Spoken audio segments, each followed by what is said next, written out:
Pronto. Voltamos. Tinha entrado e não sei o que aconteceu, que caiu. Deixa eu colocar de novo o tema da nossa live de hoje.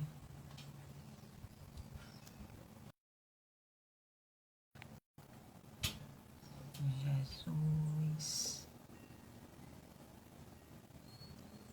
mestre, guia e modelo. Deixar aqui, fixar o comentário. Deixa eu mandar aqui de novo.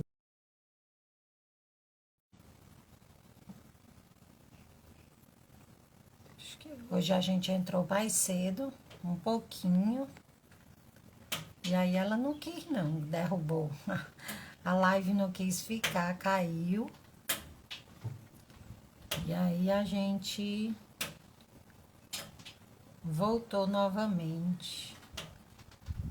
Hoje a gente vai aqui conversar um pouquinho sobre essa obra aqui linda da professora Gladys Pedersen, Jesus, guia e modelo. Jesus, mestre, guia e modelo. A gente falou um pouquinho sobre ele semana passada. Oi, conseguiu chegar. A gente falou um pouquinho sobre ele semana passada, sobre os livros dela. E aí ele chegou para mim essa semana, né? E aí eu convidei ela aqui amorosamente para participar aqui dos minutos de orações de hoje do Jesus de Nazaré. E ela aceitou. E ela já está aqui. E eu já vou aceitá-la para ela já entrar aqui com a gente, fazer as nossas orações, aguardando os nossos irmãos que ainda vão chegar. Eu mandei o convite para a senhora. Agora é só a senhora clicar em ver e aceitar. Quer dizer, acho que a senhora tinha mandado o convite para mim, mas eu já aceitei.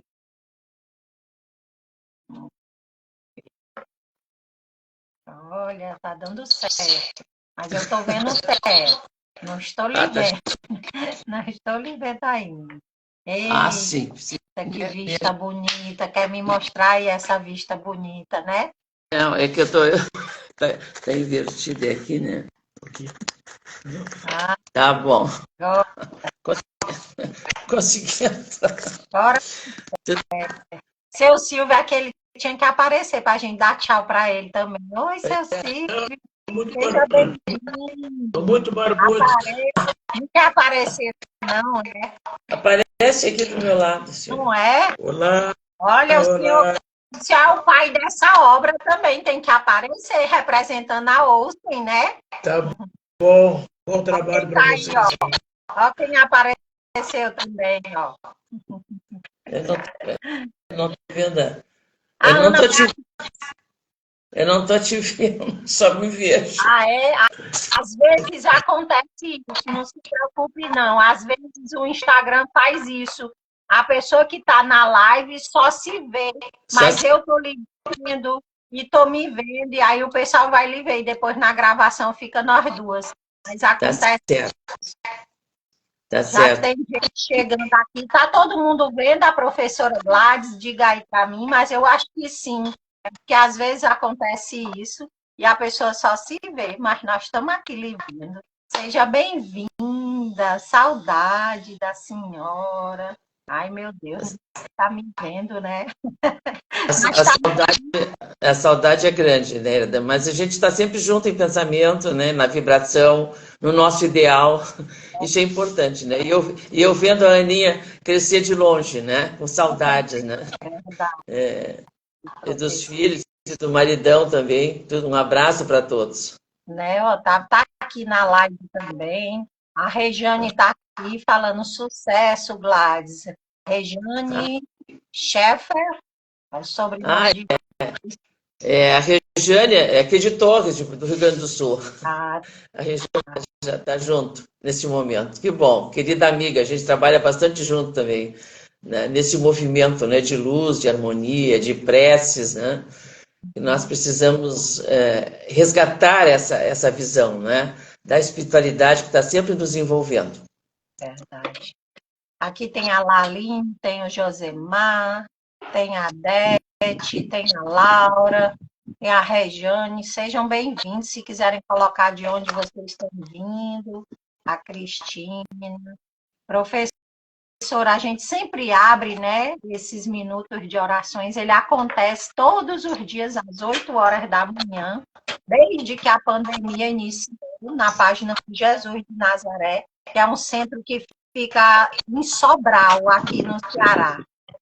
E aí, cada dia, tem alguém aqui fazendo esses minutos de orações de domingo a domingo. E eu estou por aqui às terças-feiras. Vez por outra eu lhe trago, já trouxe o Conte Mais, já trouxe aqui a arte de manejar o caráter, a magia, a arte de contar histórias. E hoje eu lhe trouxe, olha, ao vivo e a cores para todo mundo. Que maravilha! É bom divulgar o bem, né? É bom a gente divulgando, né, esse trabalho que a gente se envolve, né? Eu já há mais de 50 anos a gente está nessa tarefa, né? De mostrar para as pessoas, né, esse lado importante que nós temos que desenvolver da espiritualidade básica, que faz parte de cada ser humano, né? Que é esse resgate da criatura de voltar-se para Deus, voltar-se para o Criador, né?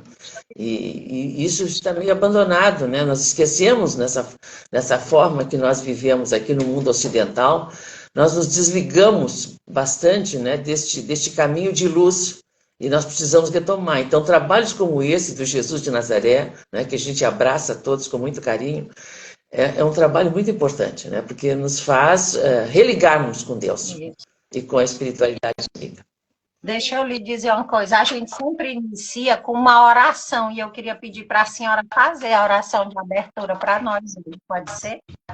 Pode ser. Então vamos nos imaginar, né, perante Jesus, que com a sua aura de luz ele envolve todo o nosso planeta, e envolve, neste momento, esse trabalho, esse encontro que estamos tendo. Jesus amigo, nosso mestre maior, nosso irmão maior, nosso amigo certo das horas incertas. Aqui estamos, amigo, reunidos em nome de Deus, em teu nome, em nome desses espíritos luminares, né, que são embaixadores das tuas luzes junto a nós. Que nós possamos, mestre e amigo, neste momento, nessa reconexão com essa espiritualidade superior, recordando, Jesus, a tua passagem de luz sobre nós, o teu evangelho de amor que precisamos tanto praticar, né?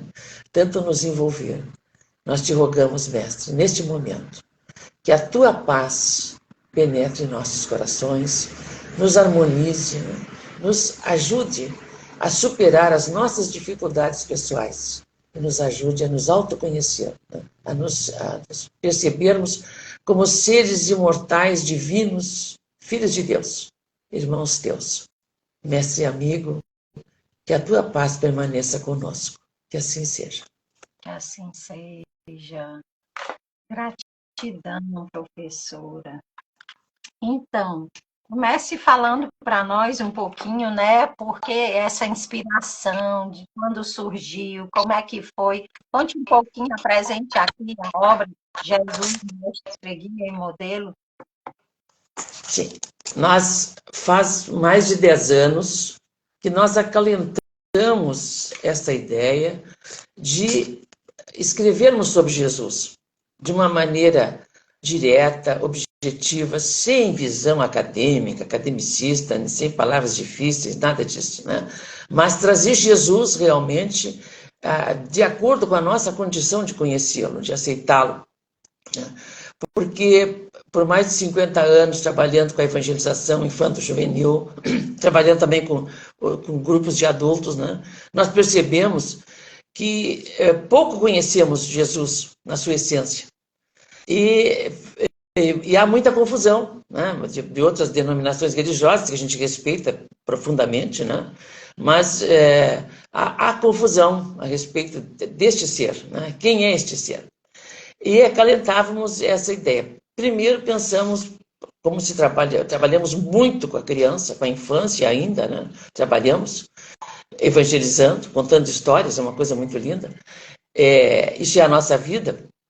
E nós, então, pensamos em fazer um livro infantil sobre a vida de Jesus, bem colorido, né, com bastante imagens e com a informação bem clara sobre Jesus e sobre a importância dele nas nossas vidas, sobre o seu evangelho de luz libertador, né? Esse Jesus, o governador do nosso planeta, o responsável pela nossa evolução, né? O que nos ajuda a encontrar o caminho certo, o caminho de volta para Deus. E chegamos a escrever, lá por 2020 já estávamos com a história infantil já praticamente pronta. Quando recebemos da espiritualidade a informação de que primeiro precisaríamos destinar um material para o adulto, para os adultos, para preparar os adultos, né? E então aí mudamos o foco, começamos a pesquisar profundamente tudo que tem se escrito sobre Jesus, em todas as linhas, né, de todas as formas, não só mediúnicos, mas de pesquisadores, de filósofos, de ateus, né, sobre essa figura do mestre. E uma questão sempre nos intrigou muito, que é a pergunta que Allan Kardec faz à espiritualidade, na questão 625 do Livro dos Espíritos, quando Kardec pergunta que modelo e guia a humanidade deve seguir, né? Quem é o modelo e guia da humanidade? E a resposta mais curta das 1019 questões que Allan Kardec fez no Livro dos Espíritos, a resposta é Jesus, com uma clareza impressionante, não tem conversa, né? Este é o modelo, este é o guia. E isso, então, fomos com essa visão, né, fomos buscar informações e trazer para a nossa compreensão uma descrição mais clara sobre o nosso querido mestre, né, nosso irmão maior, o responsável pela nossa evolução, pela evolução da humanidade que reencarna no planeta Terra. Então, reconhecer Jesus como aquele espírito iluminado, já angelical, que já tinha passado por todas essas fases que nós estamos passando, sabe lá há quanto tempo, e que, já atingindo a angelitude, recebe de Deus a missão de conduzir esta escola, essa nova escola que ele ajudou a criar, que é o planeta Terra, onde as humanidades iriam reencarnar aqui para aprendizagem. Então, todo o espaço, né, que se reencarna, todos os locais, os mundos habitados nesse universo imenso, esses mundos são mundos de escola, e a Terra é uma escola. E Jesus é o responsável pelos que reencarnam nessa escola, né? É responsável no sentido de levar, né, de esclarecer, de encaminhar para o bem. E compreendemos a importância do livre-arbítrio, né? Deus nos cria livres para fazer a nossa caminhada, nossa autonomia, né? Nós somos espíritos imortais, criados por Deus, mas o único, cada um de nós é o único, é excepcional, não tem nenhum outro igual a nós. Isso é uma coisa muito importante na questão da caminhada da nossa evolução, nós entendermos isso, né?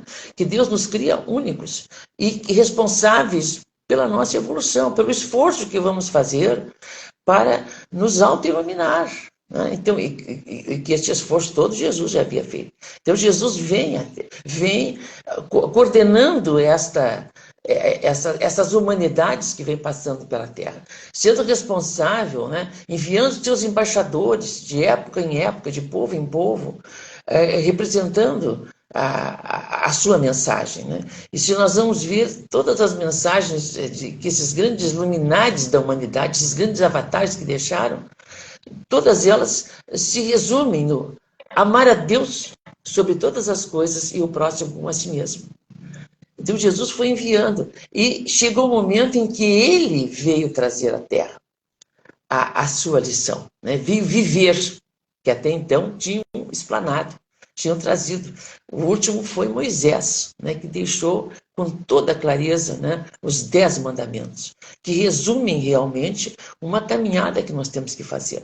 E Jesus veio viver o amor, veio nos mostrar como é que nós conseguimos atingir esse patamar, né, de evolução, superando todas as etapas que já passamos, né, desde o reino mineral, vegetal, animal, hominal, nos destinando agora a angelicais, mas isso com o passar do tempo, né? Com o nosso esforço pessoal. Então, essa ideia, Eridan, vinha sendo guardada dentro de mim, inspirada, né, com toda essa equipe que a gente trabalha, da espiritualidade, companheiros também encarnados. Então, destinamos esse primeiro momento, esse trabalho, para o adulto, né? E já estamos com o infantil já encaminhado. E assim que tivermos condições, vamos imprimi-lo. E lançar também já o livro para as crianças e para os jovens, né? Que se nós tivermos essa consciência, né, de aproveitar esta fase mais importante do espírito encarnado para a aprendizagem do bem, que é a infância e que é a adolescência, já teremos ajudado muito essas criaturas, né? Quando nós deixarmos claro para a criança e para o jovem o verdadeiro sentido da vida, e por adulto e para o idoso, né, já vamos ganhando realmente muitas vitórias, no sentido de que a pessoa se autoliberta. E é isso que nos motivou. Olha, a senhora falou uma coisa que eu vou fazer uma pergunta que vai fugir um pouquinho do livro, mas vai ficar dentro da ideia. A senhora falou da importância da evangelização, e eu falo muito isso quando a gente fala de evangelização, mas ninguém melhor do que a senhora para falar. Eu ainda escuto alguns pais, filhos, avós dizendo assim: não, eu não vou agora impor religião nenhuma aos meus filhos, deixa eles crescerem e eles decidirem que religião eles querem ter. O que a senhora traz aqui de orientação para essas famílias sobre isso? Que eles estão perdendo a melhor parte da sua tarefa de pai e de mãe, que é encaminhar esse espírito imortal, que acima de tudo é filho de Deus, e que reencarnou através desses dois seres, o pai e a mãe, ou até por adoção, por amor, pelo coração. Deus encaminha os seus filhos para os pais aqui da Terra, para que os pais possam mostrar o caminho de volta para esse espírito imortal, de volta para Deus. E se os pais perdem esse período importante da infância, da adolescência, deixando de lado esse lado da espiritualidade básica, que independe de religião, essa necessidade é intrínseca do ser humano. E o que nós estamos encontrando hoje, né? Pessoas que não têm o sentido da vida, não conseguem perceber, não suportam as dificuldades, se caracterizam por um egoísmo muito profundo, que eles não admitem, né, que estão vivenciando uma experiência pedagógica extraordinária, divina, que é para nos fazer desabrochar toda a essência que trazemos. Então, todo ser humano, toda criança que nasce, é um espírito imortal, que já teve umas experiências vastíssimas de encarnações passadas, e que precisa corrigir na fase da infância as tendências negativas que ele traz, e ser estimulado nas tendências positivas, porque nós quando reencarnamos já aqui no planeta Terra, já temos todos nós, uma caminhada também de coisas boas que desenvolvemos, mas de situações difíceis que vivemos, utilizando mal o nosso livre-arbítrio. Então, a infância e a adolescência são momentos preciosos que os pais não podem perder. E Jesus nos dá um exemplo imenso, né, grandioso, quando ele, um espírito luminar, sem necessidade de passar por processos reencarnatórios, vem à Terra, se submete a um corpo físico, biológico, filho de Maria e de José, nasce num lar. Mas Jesus dá um ensinamento profundo nessa questão, né? Ele reencarna como criança. E e desabrocha, imagina o grande papel de Maria, de José, de todos aqueles espíritos luminares que o cercavam, né? Ajudando o mestre que passa por toda essa questão da reencarnação, né? E desabrochar para o bem. Claro que ele desabrocharia de qualquer forma, mas Maria é um ser sublime, como José, como todos aqueles que o envolveram, os próprios apóstolos. Então, Jesus nos dá a demonstração da importância da reencarnação e da fase infanto-juvenil. Porque depois, será muito mais ameno, e esses pais precisam compreender, que essa criança e esse jovem compreenda o sentido da vida, entenda que é filho de Deus, entenda que tem que caminhar para o bem, né, que tem que ter moralidade, que tem que ter equilíbrio e harmonia, do que deixar passar essa fase e a criatura chegar à fase adulta destrambelhado nessa área da espiritualidade, porque chega destrambelhado na emoção, no sentimento, e vai ser um ser que vai sofrer muito. E só vai depois, pelo sofrimento e pela dor, buscar se autoconhecer. Então, é preferível começar na infância. E essa é a nossa batalha. E a gente não abre mão de trabalhar em cima dessa questão. É importante que o tenha no lar, a criança aprenda a orar, né? a entender Deus, a ver a natureza, entender a natureza como criação divina. Deus se manifesta através de tudo que ele criou, através da flor, da semente, do ar, da água, né? Do sol, das nuvens, dos pássaros, dos animais, dos vegetais. Então, e essa compreensão da criança sobre a importância da natureza começa no lar, né? É no lar que a gente vai desabrochar todas essas potencialidades divinas. Então a criança vem com um potencial extraordinário, é um ser divino, mas que muitas vezes ele dá, pela educação equivocada, fica embotado.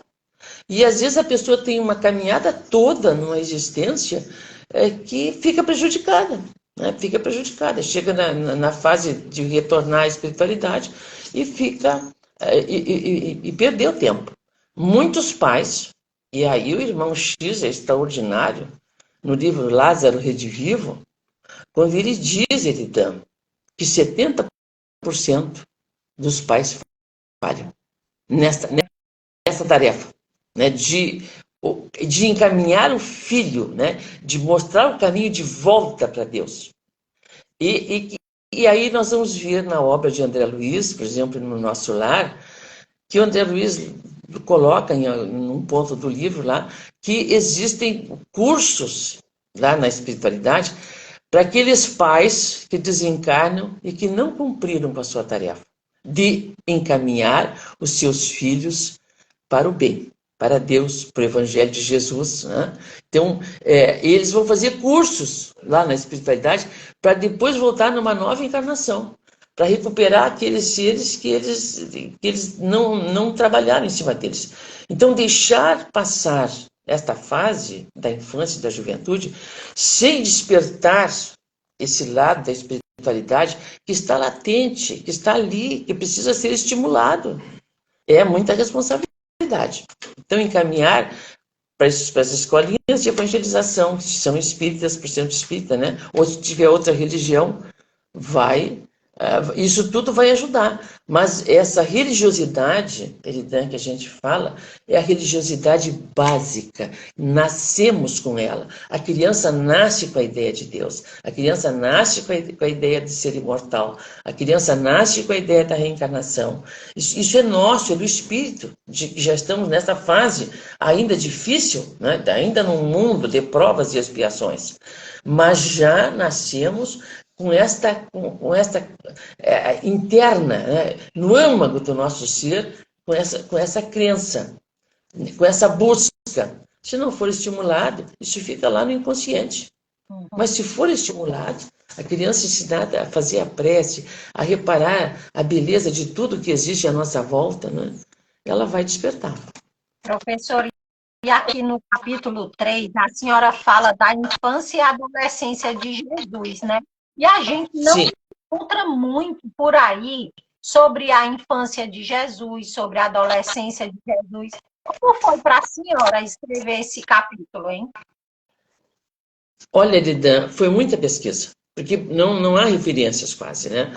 E aí a gente buscou muito, Eridan, em obras esotéricas dos essênios, a gente buscou nos manuscritos do Mar Morto, a gente buscou, fizemos pesquisas profundas em Ramatiz. Ramatiz é extraordinário, né? Quando ele trabalha a vida de Jesus, né? Então, a gente vai encontrando nesses escritos que são considerados até apócrifos, que não passaram pelo crivo da Igreja Católica, vamos dizer assim, né? Ou até das evangélicas. Então, a gente foi pesquisar essa infância profundamente, né? Nas escolas de sabedoria divina do passado, nas escolas dos essênios, nas escolas dos mestres, né, de Melchior, Baltazar, dos três reis magos, vamos dizer assim, né, na escola de Filon da Alexandria. E vamos ver, então a gente foi resgatando informações sobre essa infância, que foi belíssima. Claro que Maria, a gravidez de Maria foi uma coisa extraordinária, né? Ela vivia numa conexão muito grande com a espiritualidade.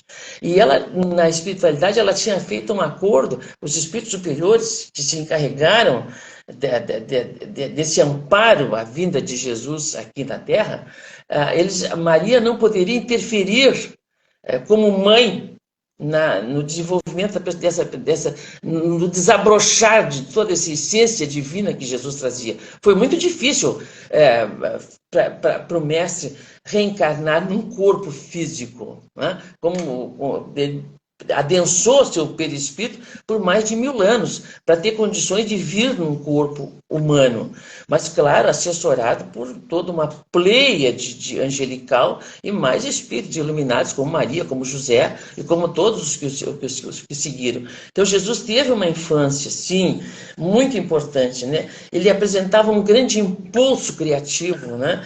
Tudo que ele fazia era da melhor forma possível, né? Os jardinzinhos da casa de Nazaré, a horta, o pomar, a oficina de José, né, onde José trabalhava na carpintaria, ele dava um toque especial em tudo isso. E o convívio com a família, porque José, quando casou-se com Maria, tinha 35 anos, Maria tinha 17 para 18, e José era viúvo, recente viúvo, e tinha 5 filhos menores, o menor de 2 anos. Então Maria chega nesse lar, ela foi preparada no templo de Sião, em Jerusalém, porque ela ficou órfã de mãe e de pai aos 15 anos. Então ela tinha tios já sacerdotes, doutores da lei, mas essênios. Ser essênio naquela época de Jesus era segredo. O lema dos essênios era a voz do silêncio, porque eles eles viviam de acordo com a lei mosaica, de acordo com os 10 mandamentos, e não de acordo com o Sinédrio de Jerusalém. Então, havia até alguns doutores da lei, que secretamente eram essênios, que percebiam todos os equívocos que o Sinédrio, né, o templo de Jerusalém estava tendo, e independente de uma forma estarem servindo ali, mas na essência eles estavam passando também esse ensino profundíssimo, né, da lei mosaica, dos 10 mandamentos. Então Maria foi encaminhada para receber uma educação, para se preparar para ser esposa e mãe. Então as jovens hebreias que ficavam desamparadas eram recolhidas no templo de Sião e lá amparadas pelas viúvas, senhoras equilibradas, harmônicas, e lá elas aprendiam a Torá, aprendiam a cantar, a tocar cítara, a se preparar para ser mãe, para ser esposa, para trabalhar no lar, ser aquela árvore frondosa da força do lar. Então Maria foi preparada, né? E todas as habilidades manuais. E essas jovens ficavam aguardando que viesse um mancebo para escolhê-las. Era assim o casamento, a formação da família. E José foi ao templo de Sião e lá convidou Maria para ser sua esposa, e ela aceitou. É muito linda as descrições que a gente encontra entre os essênios desse momento, né? Então, e Maria depois engravida naquele larzinho pequeno em que ela recebeu 5 filhos, né? Ela foi um espaço muito harmônico, né? Muito gostoso da vivência dela ali e com a espiritualidade presente, né? Tanto é que existe na historiografia oficial, né, o anjo, né, Gabriel, anunciando a Maria, né, que ela ia ser mãe. Essa comunicação mediúnica houve muito. Isso preocupava muito José, porque Maria vivia mais, vamos dizer assim, na sintonia do outro lado do que da sintonia física, que apesar de cumprir com todos os seus deveres de esposa, de mãe, né, naquele lar, e então assim, José leva Maria, preocupado no final da gestação, com essa maneira desse êxtase que ela vivia, ele leva ela para Belém, para uma tia, irmã da mãe dela, irmã mais moça da mãe, a Ana já havia falecido, e para que Sara atendesse Maria no parto. Veja que coisa interessante. Era um casal muito simples, de Belém, Sara com Alcana, que era Eucana, o esposo, que era tecelão, e lá naquele lar humilde, pobre, Maria dá à luz a Jesus. Ali, e ter essa cena da manjedoura,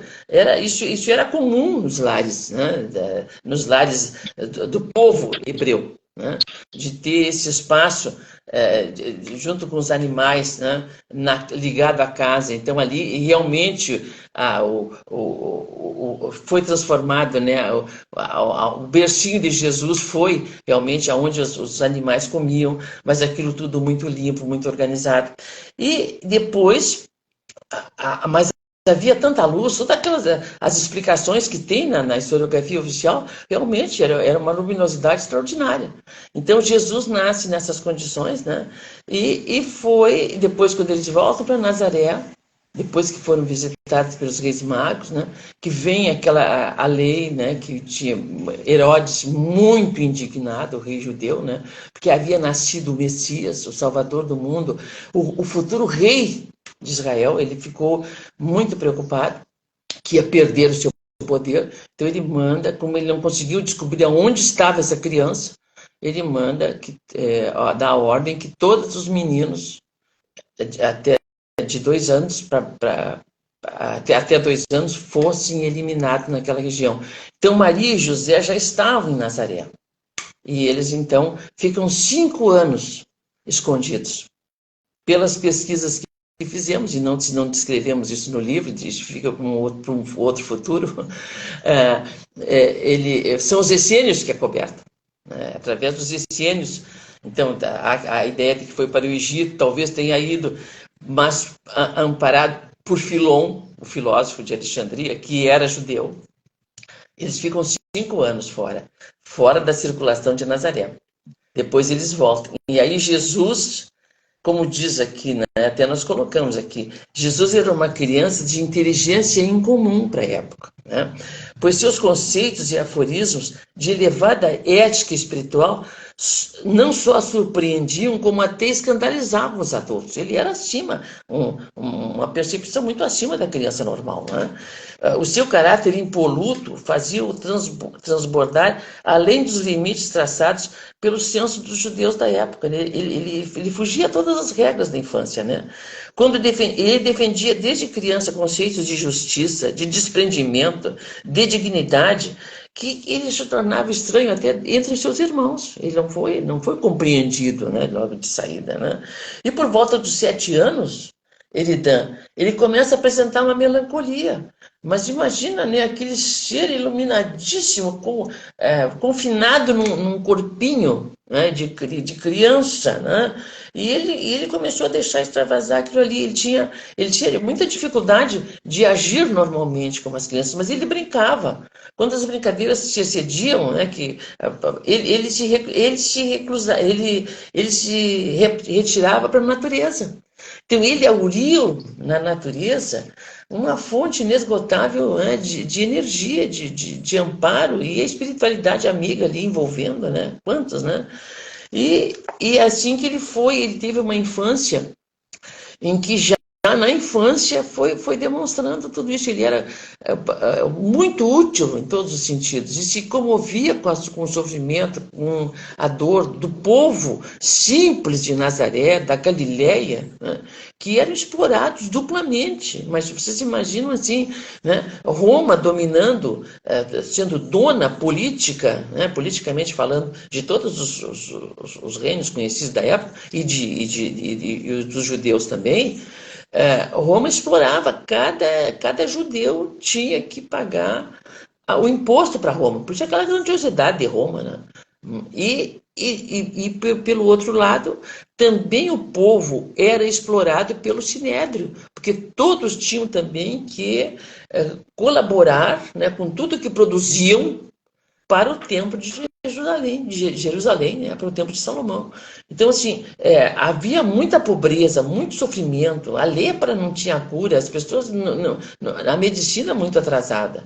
Então, Jesus, com todo o potencial magnético que ele já tinha desde criança e adolescência, ele ia curando, as pessoas iam melhorando, e ele ia usando da caridade, né?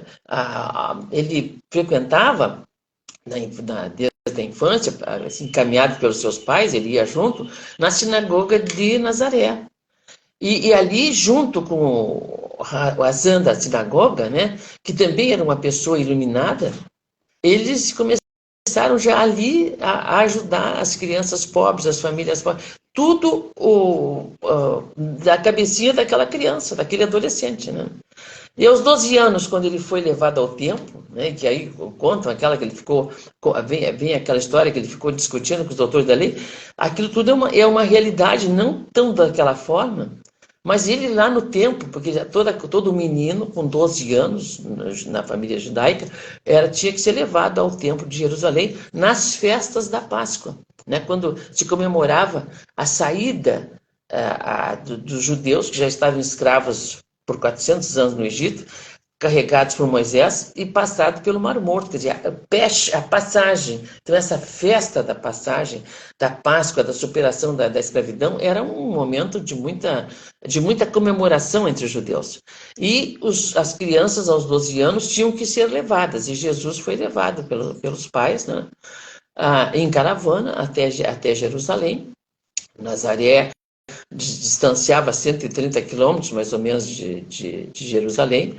Então, e ali Jesus, que estava acostumado na sinagoga simples, estava acostumado com a convivência com muitos essênios, que percebiam nele este espírito extraordinário e que o ajudavam, porque os essênios estavam preparados para amparar quando reencarnasse o Messias. E então lá no templo, ele entra em choque. Ele entra em choque, porque a primeira fala que ele ouve, né, lá do famoso doutor da lei, é sobre a ira de Jeová, os castigos que Jeová aplicava nos que transgrediam a lei. Não eram os que transgrediam a lei de Moisés, eram porque Moisés são os 10 mandamentos, que são a base e que servem de modelo, né? Mas os judeus já haviam criado mais de 600 outras regras, mais de 600 outros preceitos. E aí ele se prende com tudo isso. Mas então ele vai indo, né? Vai indo e sempre descendo desenvolver todo esse potencial. Então a infância é muito linda e a adolescência também. Então a gente dedica, né, aqui um pouco para conversar sobre essa questão, né? E sobre esse momento até no templo, ali aos 12 anos, que é tão importante, né? E que realmente ele foge espavorido na segunda ida, com esses 12 anos, né? E Maria o perde, porque quando ele viu as oferendas, a degolação dos animais, a carnificina, ele ficou apavorado. Litros e litros de sangue, os doutores da lei com aventais ensanguentados. Ele entrou em desequilíbrio, vamos dizer assim, e fugiu da mãe, fugiu. Então, aí a cena, né? Mas antes ele havia já conversado, né, com os doutores da lei, que achavam, porque eles ouviam muito as crianças, eles achavam que Deus, que Jeová se manifestava pela criança. E aqui eu coloco uma cena dessas aí no livro, mas aí quem vai ler vai ver. Tá certo. Então foi muito linda a infância e a adolescência. E é interessante a senhora trazer a questão dele se conectar sempre com a natureza e buscando essa energia da natureza, porque isso está sendo novamente resgatado hoje, né? Inclusive, tem artigos falando das crianças com déficit de natureza, criada presa dentro de apartamento, só no cimento, né? É isso aí. Então, as crianças hoje estão fixadas só na telinha. Então, não estão desenvolvendo. Uma coisa preocupante, Eridan, que está sendo detectada pelos grandes pesquisadores do comportamento humano, especialistas em neurociência, da pedagogia, da pediatria, que essa geração de hoje, de crianças de hoje, é a primeira geração em muitos séculos em que os filhos têm menos inteligência que os pais. Desenvolvem menos a inteligência. Agora, veja, as crianças estão sendo embotadas. Né? Embotadas porque elas ficam fixadas na telinha e não convivem com a natureza. Porque a natureza é que desabrocha todo esse potencial. Né? Quando a criança olha as nuvens no céu, né? Quando ela vê o sol, quando ela vê o sol nascer, quando ela vê uma noite de lua estrelada, quando ela vai embaixo de uma árvore que ela vai respirar aquele ar puro, né? Então, assim, realmente, nós nos desconectamos as nossas crianças, né, da convivência com a natureza. E isso é muito grave. É muito grave, porque tu embota a inteligência da criança, né? Isso. Por isso que, pelo menos, inteligentes hoje, infelizmente, se nós não nos voltarmos para essa questão de fazer desabrochar toda essa essência natural que a criança tem, né? E ela tem que pular, tem que brincar, tem que respirar, tem que se sujar no barro, isso tudo faz parte, né, do crescimento integral. Verdade. Professora, e a gente já vai aqui se encaminhando, mas tem 15 minutinhos ainda. E eu queria que a senhora falasse um pouco, né, do Consolador Prometido, que a senhora traz aqui, olhando também, né, até para essa questão de que agora, dia 2, as pessoas, né, todos nós estamos ali voltados para aquele dia, que é o dia dos mortos. O que a senhora traz sobre isso para as pessoas, a partir do Consolador Prometido? Consolador. Imagina a última lição que Jesus nos deixa, né? Quando ele, superando a morte, ele dá a lição que a morte não existe, a morte é apenas uma passagem, e é peixe, né? Na festa da Páscoa, ele oferece essa outra dimensão, né? Não é a fuga da escravidão do Egito pelo Mar Vermelho, e Jesus nos mostra, né, a passagem para a espiritualidade, e ele se apresenta grandioso, iluminado, com todo o seu potencial divino, para que as pessoas vissem, né? É a última lição que ele dá sobre a morte, né? Que a morte é uma passagem importante em que a pessoa termina um período de aprendizagem e volta, né, para a espiritualidade. Grande ensinamento concreto, e esse o grande ensinamento de Jesus, porque ele demonstrou em fatos, né, em realidade, né, como é que se pode compreender melhor a vida.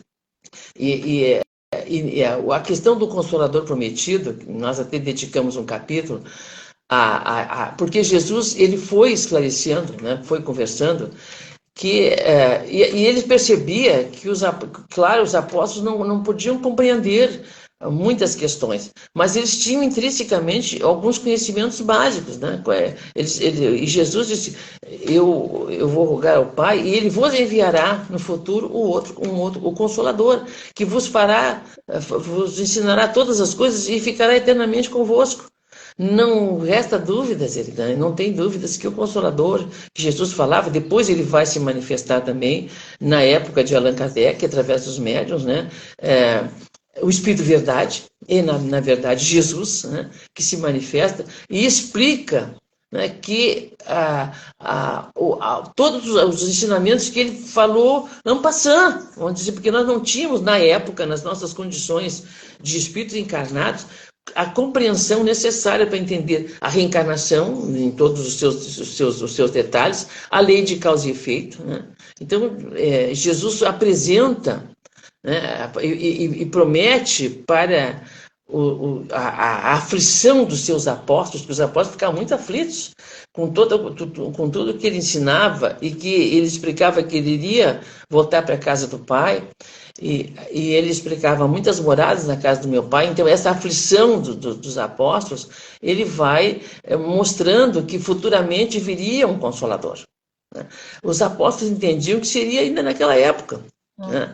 Mas ele esclarece, né, que ele viria muito mais tarde, né, depois daquela época, como veio em 1857 com o Livro dos Espíritos, né, e aí nós vamos então entender isso aí. E este momento que nós vamos viver agora, né, dos finados, nesse final de semana, né, em que se comemora o Dia dos Mortos, mas na verdade é o Dia dos Vivos, porque eles estão muito mais vivos do que nós, né? E o nosso pleito de gratidão a eles, né? Aos que foram os nossos pais, os nossos avós, os antepassados, né? Aquelas pessoas, os entes queridos que já partiram, que já se libertaram, porque na verdade a morte é uma libertação. Então a gente não podemos mais encarar dessa forma que terminou tudo, está lá no túmulo, né? E lá os restos. O espírito se liberta, é aquele casulo da borboleta em que ela se transforma de lagarta em borboleta e sai leve, né, na sua caminhada evolutiva. Então, essa mágoa, essa tristeza, nós temos que romper, porque a vida continua. A vida continua. Imaginemos a cena, né, de Maria, mãe de Jesus, a Maria Marcos e Maria de Magdala, lá no cemitério, lá no túmulo, junto ao túmulo, né, que foram lá para passar perfumes, para embalsamar o corpo de Jesus. Chegando lá, não encontram, o túmulo está vazio, a pedra já tinha sido removida, e aquele desespero. As duas primeiras Marias voltam, né, para dizer para os apóstolos onde eles estavam escondidos, que tinha desaparecido o corpo, e Maria de Magdala permanece, né, naquele horto ali, orando, chorando, inconsolável, quando Jesus se apresenta para ela, né, íntegro, belíssimo, iluminado, mostrando que a morte não existe, né, e pedindo que ela fosse informar aos apóstolos e amigos que a vida continuava e que ele estava vivo e que iria continuar com eles, como permaneceu realmente na época por mais 40 dias. E aí tem um detalhe importante, Jesus se apresenta para Maria de Magdala, a que foi a transformação mais importante, a apóstola mais importantíssima que ele teve, porque ela se transformou radicalmente. Né? Quando ela conheceu Jesus, ela rompeu com seus erros, com seus equívocos, com o passado, com as obsessões. E ela consegue permanecer junto a ele, trabalhando com ele. E ele não se apresentou para Pedro, para João, né, para Mateus, que até hoje estariam duvidando. Será que eu devo dizer? Ele se apresenta para uma mulher, né, íntegra. E ela saiu a dar a notícia, a boa notícia, né, que a morte não existe. Graças a Maria de Magdala. Isso aí, Irida. Mais alguma coisa? Não, quero lhe agradecer, né? E, assim, saber para quem está aqui, para quem vai acessar a nossa live, como é que faz para adquirir o livro. Eu não sei se a senhora quer falar, quer chamar seu Silvio para falar. Eu não está ainda em pré-venda até hoje, é isso? Como é que as pessoas fazem? Como é que as pessoas fazem, seu Silvio? Fala, seu Silvio? Tentar, seu Silvio. Ele está com vergonha Parece aqui que ele não se preparou. Né? Falar para as pessoas. Aí já está com a camiseta do Sapo Sapiente. É ótimo.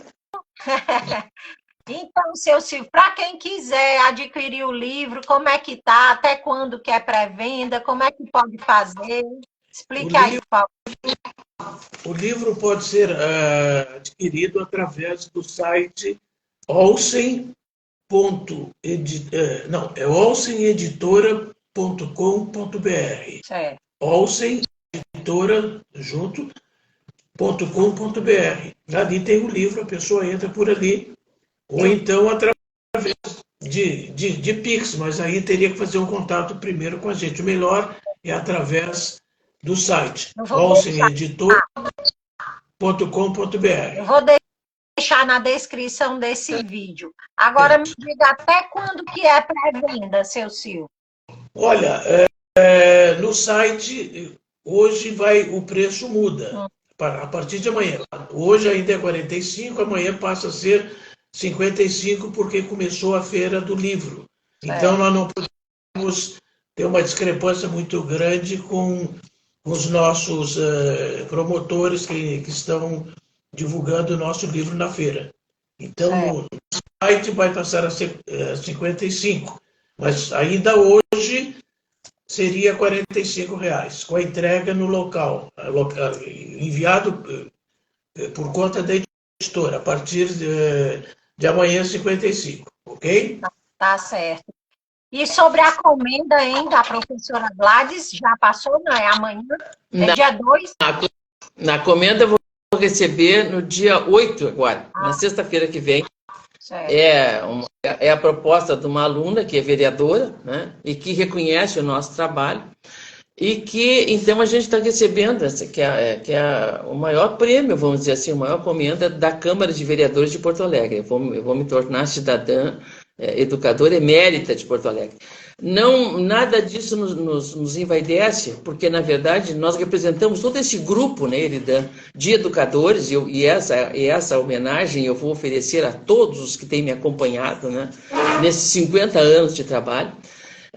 Mas essa vereadora foi nossa aluna, nossa evangelizanda também, né, e reconheceu, né, e acompanhou por muitos e muitos anos, e acompanha até hoje, né, a nossa atividade, e a gente até colabora também na programação política de alguns políticos, né, e no caso ela também, orientando, né, dando as diretrizes assim, para que realmente os programas que eles abracem sejam programas importantes.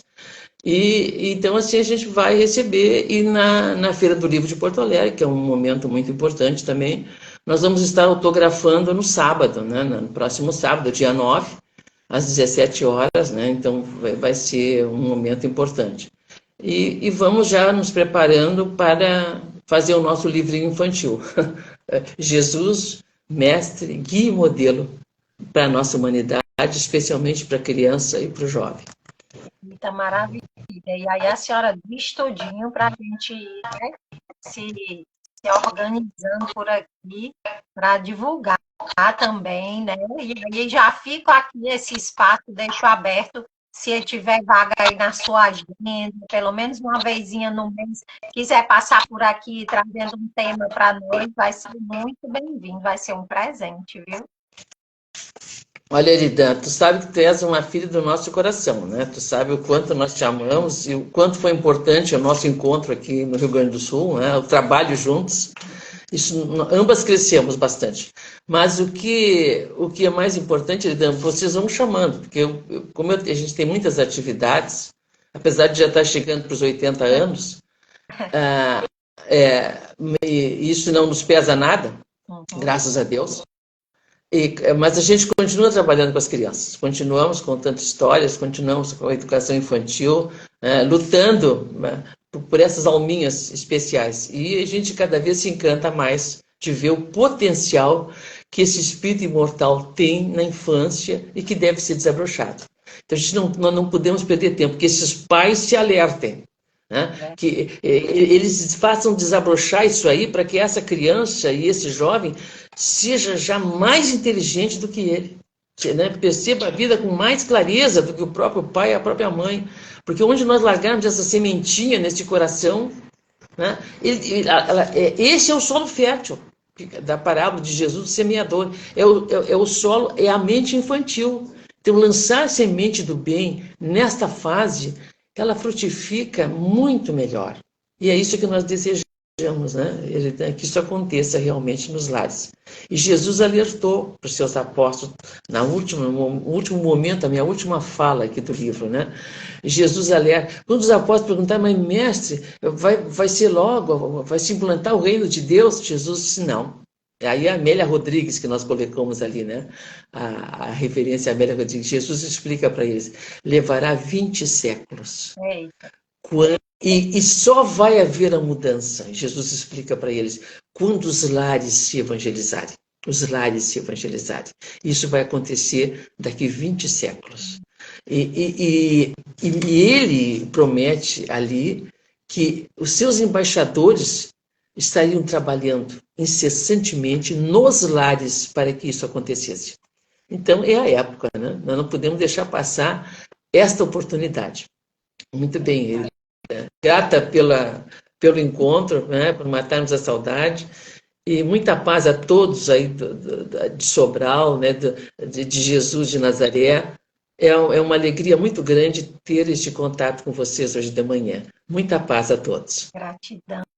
Eu vou agradecer aqui a Deus, a Jesus, a espiritualidade amiga que nos conduziu para esse momento de reencontro, de consolo para as nossas almas, de bálsamos e bênçãos que são derramados em nós, em nossos lares, em nossas águas nesse instante.